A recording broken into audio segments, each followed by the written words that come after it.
Action!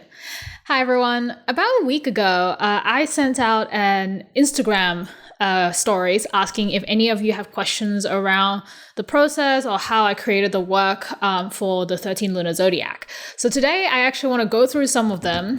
So hopefully it will be useful for you guys and possibly also show some screen capture of things that might be useful for you guys as well. So first thing first, there's quite a lot of them that are actually overlapped. So I'm going to try to consolidate them and hopefully this will be a quick and easy but useful thing for you guys. So first question, what's your inspiration? I got a couple of this. I think primarily it was because of COVID, a lot of us don't actually have a chance to connect with their parents or family and kind of uphold that kind of tradition of, spending big family dinners and lunches with all your relatives during the Chinese or Lunar New Year. And so I wanted to do something that related to my culture and that I could express through my art. And that's kind of the primary inspiration. And my art tends to be very character driven. And so as a result, I was thinking the Zodiac would be a very appropriate story to base off from. And, ever since when I was young, I've always heard the story about why the cat was never a part of the Lunar Zodiac. And I thought that was a very quirky, fun thing. And since I've been fostering cats, I felt like it will be really interesting if we can include the cat as a part of the Lunar Zodiac. And so I drew a lot of inspiration from the cat that we're currently fostering, Luca. Later on, I will show you a picture of him versus the end product of the cat item for this collection. And you would really notice the similarities. The way I texture painted him is based off of his pattern. I was basically looking at all the pictures. We even actually recorded his purring sound to be a part of the soundscape of the NFT as well as the promotion video. So that was really fun to do. Let's see. Okay, second question. How long did it take?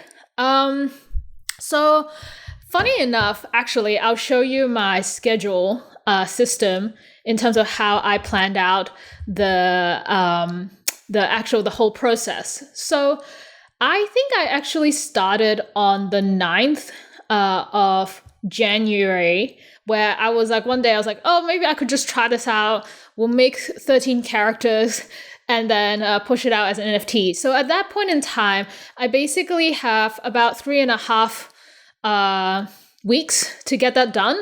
And I was trying to be fairly, methodical about it. I was kind of going through the process of having a little chart for myself where I will map all the different characters.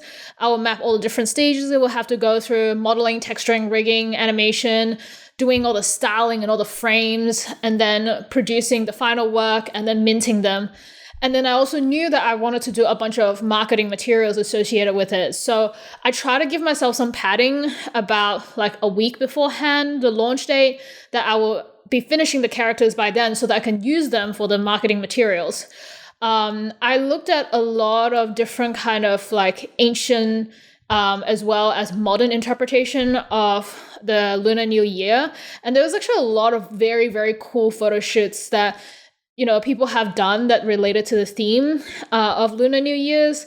And I wanted to extract some of the materials as well as the aesthetic from that.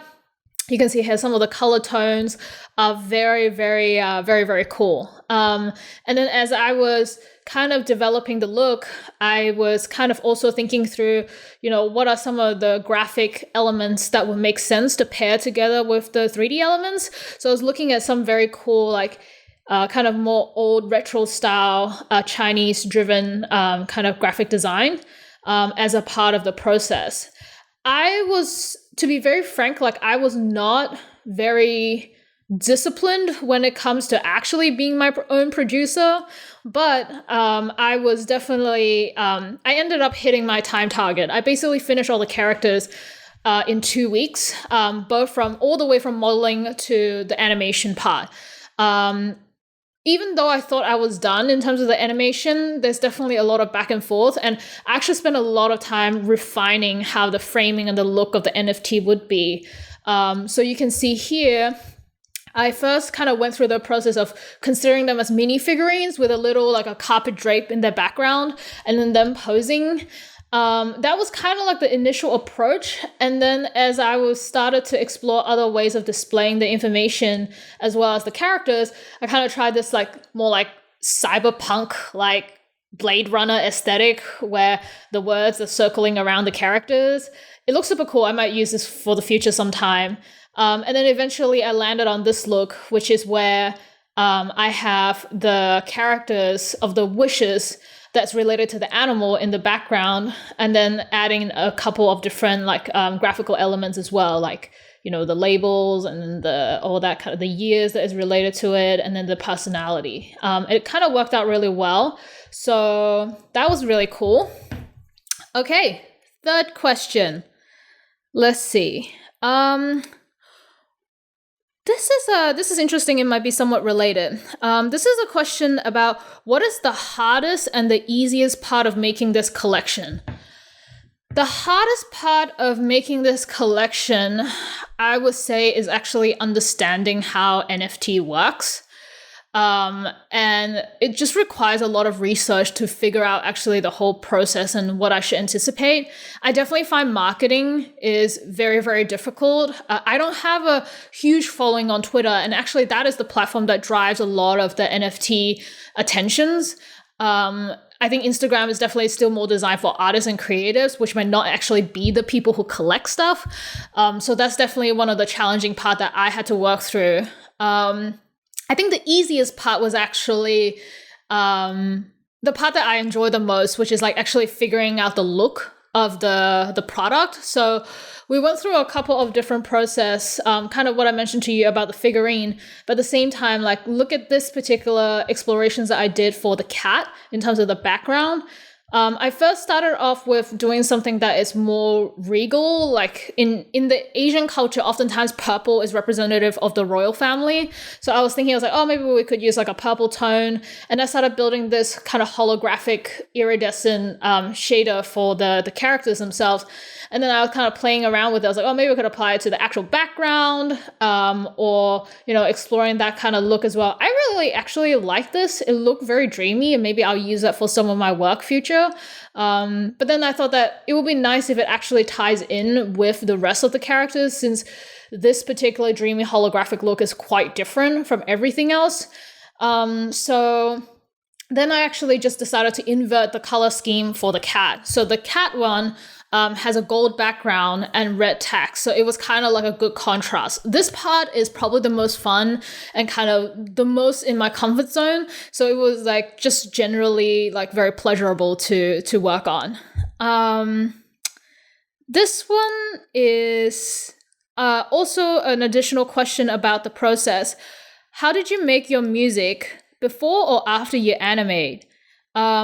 That's a good question. I was very lucky. I had Marcos Alonso to help me to do a lot of the sound. And it was definitely a back and forth experience where I would send him some of the sketches of animations that I've done. They're not like polished or anything. So he would kind of develop a sense of like what would be appropriate. And we tried a lot of different explorations. Like he was basically trying to make the music, like a song out of it. But then we realized actually the loop is really short. So it doesn't actually make sense musically to be a song, so that it's loopable.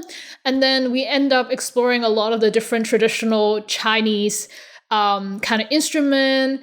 I think it's definitely probably a journey for him as well to see like how the Asian music and the scales and how they operate and the musicality of that. So that was really fun. So I would say it's both before and after Reanimate, because after he did the music, I definitely adjusted a couple of the animations as well, just to make sure that it feels good, the timing is right, and it just adds so much life to the animation as a whole. Like I think I'm very fortunate to have someone that can help me out with the soundscape of the art itself, because it literally brings things to life. And I think that it creates a rhythm in the piece that you can't really express when it's silent. Okay. And then I have some, one of the questions was, for the floor background, did you model it as a cyclorama? Love the diffusion reflections too. for the yellow space with the cat. So that's actually a pretty basic technique. It's just this is obviously all the animations here are done through cycles, which is like a very offline rendering system. It's not real time for sure. I basically just have like an infinite background sheet that with the kind of like the metal glossy gold material foil applied to it. So it's fairly basic. It's just the way I light things, the way that it bounces off. I was kind of lucky that it worked out. But with these kinds of shader-driven explorations, it's kind of like for me at least, it's not very deliberate. It's just like a process of exploring and seeing what works. And sometimes you have happy accidents. And that's basically most of my shader story in general. Okay. And then I have one more question, which is, what would you do differently next time? I think what I would do differently is, if I really want to do another round of NFT-driven projects, I would probably explore more around proceduralism. Character and 3D-based stuff is really hard to do proceduralism if they are to be animated, because I think that there's a lot of pipeline issues around rigs and how to make them dynamic and how to make them animate well. And if they proceduralize, sometimes they're not very predictable. One of the ways that you can circumvent that is just to make sure that the proportion of the characters are relatively similar across the board, so they can share the same rig, and maybe it would just be a walk cycle and then done, voila, you're done. So I think that's like an area that I would probably want to explore. I would have to say though, it is very challenging to kind of prepare for the marketing aspect, and you just really don't know how things will end up. And I think that's like probably something that I would probably look into more. But at the same time, let's be real, it's just kind of like a mythical process, because I'm not quite sure how things would end up. But that will probably be something that I would probably talk to my friends more, just to learn a little bit more about stuff. And it was very helpful to talk to my friends like Jepsu or Eddie as well. And then here's another one. Interested in NFT, but feel early in my artistic journey. Suggestions. I would probably say that you should try it out if you're curious. I took a specific approach where I was like, okay, I'm going to do a collection. I'm going to do like 13 pieces and I'm just going to push them all out at the same time. I have definitely have friends where they're like, oh, maybe it will be easy if you just push one and just to, test the water a little bit so you can figure out how things work. Because there's a huge, I was caught off by surprise in how complex the whole experience was. Like all the way from, getting an invite to the different platforms. So you have to figure out what platform works for you. I did Foundation because I actually have an invite there from Robbie. And so I was kind of like, well, since I have it, might as well use it kind of situation. And then I realized there's a whole complexity around making sure you have your wallet hooked up with MetaMask, for example. And then you have to figure out all the gas prices, all the way from starting your own collection, minting your first NFT. You made an error in your NFT and now you have to burn it, which you have to pay more gas. And then once you burn it, you have to re-upload it and you have to pay gas again to re-upload it. And then, when you want to actually put it on auction, you have to do the gas thing again. And then once you have people bid on it and then won the bid and you have to settle the auction, you have to pay gas again. So in total, it cost me about $400 or $500 per NFT to actually make it available for people to buy. And that is definitely very, very expensive. I actually don't know how a lot of artists afford that.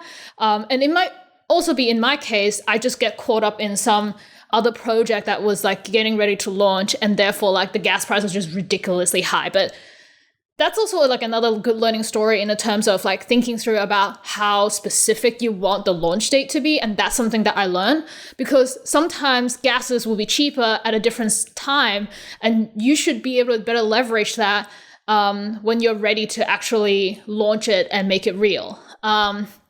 Versus having decidedly this is the time that I want to do it. There's a lot of gas implications that you don't know of, and that it will just boost up your cost to actually make it available as an NFT to buy. So that's like probably one of the big things as well.